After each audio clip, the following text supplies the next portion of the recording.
it's Grandpa Cotton. What's going on today? Man, I'm out here in the shop. We got the air conditioning running and cooled off. And today we're working on a Minn Kota trolling motor again. This is a Minn Kota trolling motor. I think it's 40-pound thrust, foot control. We got some parts to replace on it. And one of the parts that we're going to be replacing on this one, I got to find it. Oh, it's in my pocket. Ha ha, when you get old, that's what happens. You forget what you do with things. We're going to replace this part here. It's broke off of this trolling motor. It broke off when I got the motor. This is called a yoke plate.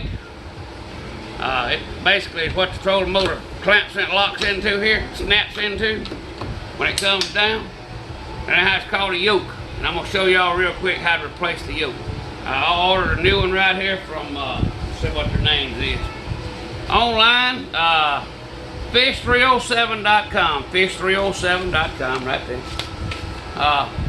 It was $3.10. Alright, the way you get this thing out, it ain't real complicated. You just cock your trolling motor up. I'm going to put y'all down here we can see what we're doing. Right here, there it is right there. As you can see, this one right here is broke off. So what you do, is you can get you a hammer and a little old bolt about that long right there. And you see this pin right in here, right here?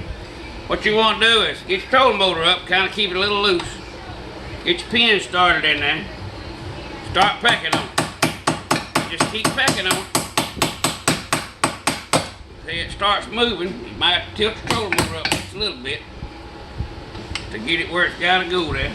Because when it starts coming through, it kind of gets aggravated. Just keep punching on it. Now, the trolling motor won't completely fall off of here.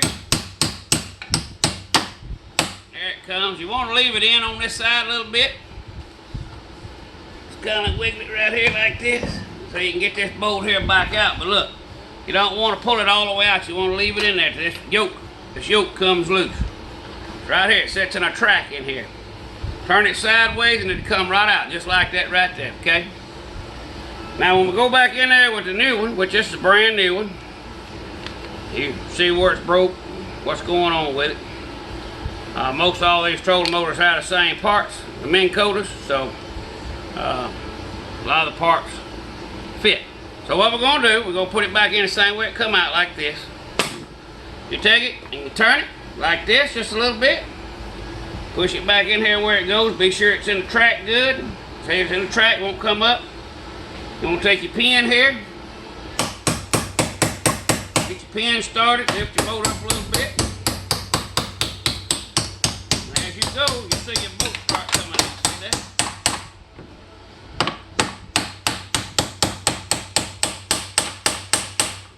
You just want to knock it back in like that. Be sure it's flush. Back in there, and now you got a new yoke lock for when your trolling motor comes down. Ain't that nifty? That's pretty neat, ain't it? Well, anyhow, that's how you repair that little booger, and that's how it works. That is changing out the yoke on a Minn Kota trolling motor. I hope this has been an educational video for you. Sometimes it's better just to do stuff yourself. And that's what we make all these videos for, where people that don't know how to do this knows how to do it. Now, this particular trolling motor, when I got it, it didn't come with a rest plate. A rest plate on a trolling motor, let me get you down here where you can look at me. A rest plate is this thing right here. And if you got one that's broke, or you get a trolling motor that didn't come with one, you can order one of these from the same company. I'll tell you the name again. Fish307.com on internet. This right here was $10 with shipping. So what this little booger here does, and I didn't have the screws. Let me get you down here where you can see. The screws didn't come with this trolling motor. So I also ordered some screws from them to go on the trolling motor. Here they are right here. They was $1.10. $1.10 for the screws. So basically on your trolling motor, your rest plate's what keeps your trolling motor straight. Keeps it from riding on this old metal. I'm going to pick your trolling motor up like this, put it on there, bump it down, And that's your rest plate. That's how your rest plate goes on. Now I ain't gonna put the screws and all in there while y'all watching. But anyhow, that's a complete trolling motor now. All the parts is on it. That's it. That's how you work on a Minn Kota trolling motor. If y'all like the video, give me a thumbs up. If you don't follow me on Facebook, hit the follow button and follow me. If you look at my YouTube videos, give me a thumb up, subscribe to YouTube. Remember, take a kid fishing. That's what we're supposed to do in life. That's the only purpose we got in life, to take care of kids. So hey, till the next time, Grandpa Cotton is gone.